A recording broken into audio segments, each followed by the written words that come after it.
baby, listen to the speaker. No matter what, just say the word. I'm loving all I see. Pop, Perswayable. Bruh, I am a beautiful priestess. Look at me. I am a princess. If anyone tells you differently, they're a liar. Perswayable, the pretty priestess, has just started, and it's about to go down. I don't know what I'm doing. All right, anyways, we got Black and White, also known as Wu Chang. I'm not gonna lie, for some weird reason, it's early morning and I forgot the hunter's name. That's how I know I need a little bit more coffee. But anyways, so I think that they're like, oh, Perswayable. I don't know what this is, but they definitely tried to hit me in the beginning, and then they're like, all right, I'm not gonna waste my time. And oh, maybe he is. I don't know what he's doing, but I don't want to wait anymore. So I'm gonna relocate out here. And Wu Chang does not follow me, so I don't know what happened. I don't know what's going on his end. Just know that for 14 cents a day, you can support a Wu Chang. I really like using 2v8 to do stupid things. So I think the geisha put them down because they thought that I had a flare gun. And that happens actually quite a bit. If you charge somebody, they think that you have a flare gun, then they put them down. And I really like to sometimes go in these little circles around these little objects just to see how long I can last for. It's like a little competition that I do inside my head. I don't know why I do it, but I do. I say, I'm going to do it again. I'm going to do it again. You know, I'm that typical dumb male where I'm like, oh, I tried it one time. I gotta try it a second time till it doesn't work. So that's what we're going to do. And, you know, you can work on your jukes as well, where, you know, you try to time it correctly. I've been going away from the game a lot, so I've been practicing a lot, trying to polish up my gameplay a little bit. And we'll see what happens. We're going to keep going in circles. This is kind of relatively early game. I'm surprised she was able to hit me, but I'm actually not leaving because she hit me. I'm leaving because Wu Chang just came back over there. But that's not going to scare me. So if they both hit me, I die here. But I'm working on my rescues. I'm going to hide behind this, make her hit the chair. We're going to go for the save. I'm going to try to body block. I body blocked one of them, but Seer ended up still going down. So I did the best that I could do. Sorry, hombre. And watch, we're going to try to do this again. Nope, doesn't work. So she already knows the trick that I've done, and she's not falling for it again. So I know that the priestess is obviously a priestess and all that. So I asked her if she knew about all the other princesses and priestess out there in the land. And she says, of course I do. And I was like, you know I love dad jokes. And the priestess was like, I know you love dad jokes. And I was like, so on that note, do you know RaPUNzel? Boom, you got roasted. Can we take the time to acknowledge how much I absolutely positively hate Doomshock? You know what I mean? Like, I always want to try to do this long kiting sort of crazy thing. 2 versus 8, I kind of joke around, mess around, do stupid things all the time. In a weird way, it helps me develop as a player. But sometimes when I do these stupid things, it doesn't work out, right? It's kind of like dating somebody that you know is a disaster, and you're like, hey, you know what, I'm just going to try it anyways. And then afterwards, you're like, why didn't I see the red flags? Well, you didn't see the red flags because you're dumb. Wow, I just rambled. I went completely south with that. Where I actually forgot the original point. So anyways, so I try all these new things. Sometimes they work, sometimes they don't. It is so frustrating when I get Doomshock because it's like you already got 2 hits on me.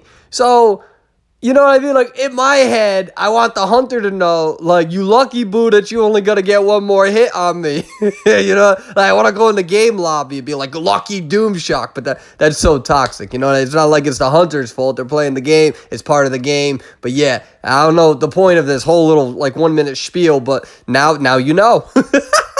One of the annoying things playing with this sort of character too is that it's a little bit harder to get the stuns because the pallets go down a lot slower. And it's something in my gameplay that I've noticed that I would like to improve on a little bit. Try to get those stuns a little bit more, but sometimes I really try to maximize the potential with the pallet. So that's why you see me not really using them too much. This is me kind of practicing that style of just really getting that tight kiting down. If this was in 1 versus 4, be playing probably a little bit differently. Wouldn't be as ballsy for sure. and would probably throw those pallets down to transition to other areas to try to maximize on that stun. And if you actually go back for a second, you'll actually see me get stuck on the environment. So the only reason why that geisha actually ended up catching up to me is because I got stuck on the environment and it glitched me and I couldn't move. Go back into the footage and watch what just happened. And that's what's very frustrating that happened in 1 versus 4 is being stuck on the environment, and it really messes up your kite. So literally it allowed me not to transition like I wanted to do. And that was really frustrating. That happens a lot of the time. And that's very frustrating when I'm a mind's eye and that happens. And then, you'll have somebody who gets you down. Look at this. Watch this, right? This is so ridiculous, right? So that's why I don't know, whatever. But we'll give it to her. She got the first hit. That's what happens. Sometimes I try to slow it down. If you go back into that footage, you'll see there's a moment where the pallet is fully down. Seriously, go back in the footage. I challenge you. The pallet is fully down, and I still don't have a registered hit mark. And then out of nowhere, it's just like, oh, by the way, you just got hit. And you're like, what was that? How did I just get hit? But it happened. She did a good job. She knew that I was going to throw the pallet down. And so this is actually an advanced move. Watch this. You see that mind's eye? Watch this.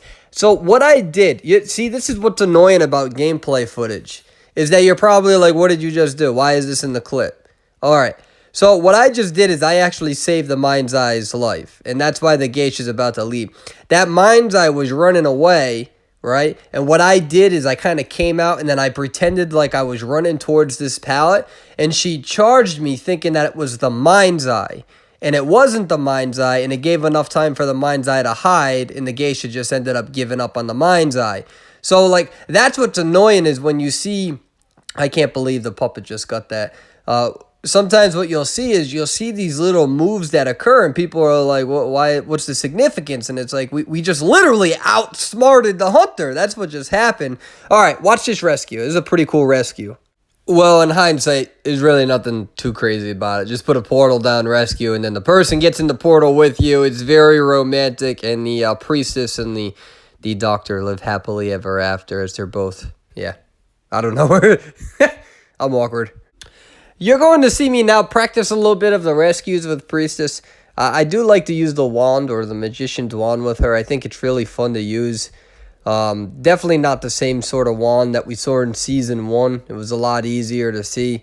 Now you don't really see it as much, so you can pull off these really fancy rescues sometimes if you do them correctly, which is really nice. You just got to be careful of the terror shock. So one of the downfalls to this method is that you go in for the rescue, and you got to kind of time it correctly, because if you're still invisible, then you're still a terror shock, right? So you really got to try to rescue at that point where you're no longer invisible and you can body block. And you see me here practicing it, don't really always get it down. You'll see some fancy moves, a little bit of maneuvering between the two hunters, which is always a fun thing to do. In retrospect, I probably should have put a portal down. It's just I'm worried about the portal strategy with two hunters. I mean, the idea that I can put a portal down, go in there, rescue, and then the person can use the portal. I feel like it's not going to work. So I try to bring this person over here. I didn't really do that seer any favors. Wish that I could have done a better job. But I was, just messing around. Yeah, you can see that the seer's kind of pissed at me. I think rightfully so. I definitely, not my finest moment, but it was fun being the magician. So I was able to barely get through there, and we're going to get this little boost here, and we're going to run around, use these walls a little bit, something that I've been practicing with. And I think when I try to do this, he stops me. Nope, what's going on here? I don't remember what happens next, I'm not going to lie. So we're just going to wait over here and use this barrier to waste some time. Oh, wow, I forgot that the exit gates are open. Okay, so everybody is watching me now. Yeah, no pressure at all. I'm not going to be nervous whatsoever. I think this has been like this for a little bit now. All right, so I'm not too mad at this here. At least I tried. Oh, he stopped me, damn it. All right, so he hit me.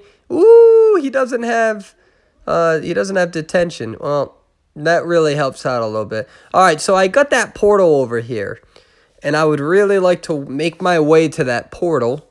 So we're going to see what's going to happen here. So here's what I'm going to do. I'm going to tell you what I'm going to do. I'm going to move back in the tent, make him chase me, portal outside the tent so I have a clear victory. Here, watch. You're going to see what I'm going to do here.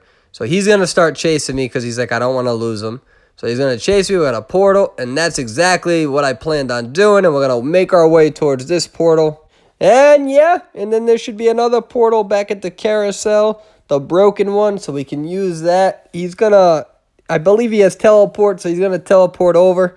We're going to waste a little bit of time. And it should be a relatively easy victory from here just because... Well, I got to be careful about the tension. So I got to be careful about the... I believe it's the Ripper. So I know that the Hell Ember won't kill me, but I'm afraid that the Ripper has detention. So it's kind of a combination of let's wait for detention to run out versus let's not expose our position versus let's just make sure that the Ripper can't hit me. And all those things kind of come into play. And we're like, hell with all of it. We just charge in. But then I realized, you know what? If I let the puppet hit me, I can't die and I get a little bit of a speed boost. So that's what we're going to do in case the Ripper's over there and I can't see him.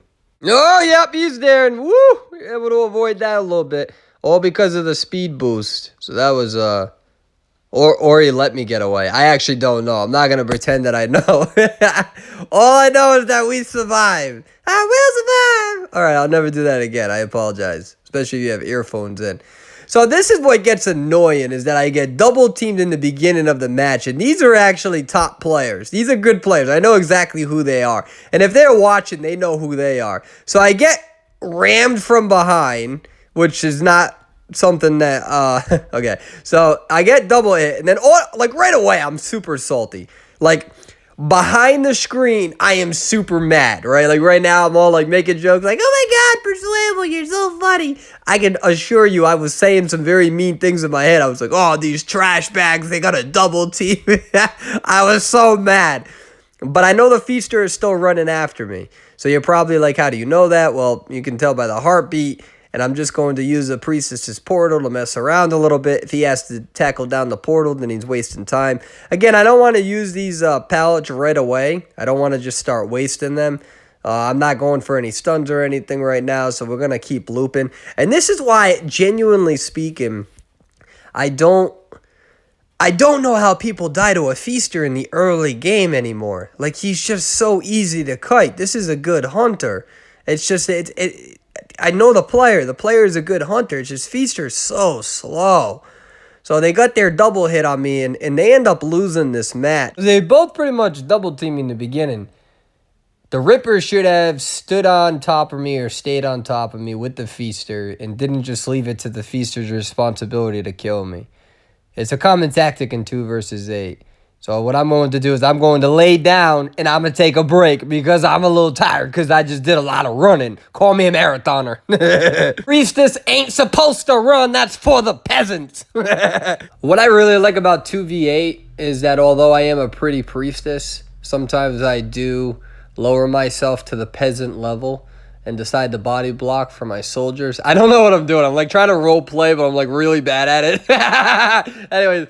What I'll do is I'll stand right there in front of the pallet. I don't even care. I'm not even going to like try to do anything fancy. I'm just literally going to stand there, let you hit me. You're going to be in between the pallet. I actually maximize pallet stun on Priestess. It's just a build that I work with on 2v8. And then boom, stun you. And really allows a lot of time for that person to get away. And what I'll do, sometimes I just allow the clip to run a little bit longer so you don't think that I'm about to die. So it's like my way of saying like, oh, I got away. So that's why I allow the clip to go a little bit further. You'll see me do another body block here.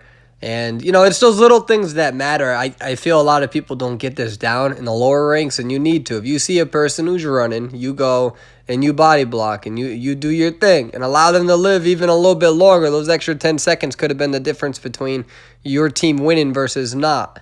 So that's the way I kind of look at it sometimes. Have fun, do some crazy things. And on that note, that is the end of me being a pretty little Priestess. I know that she's going to have some nerfs or buffs coming up in the future, so just enjoying her gameplay while I can. Hope you guys enjoyed the video. Remember, you can change the world, and you're beautiful. Take care.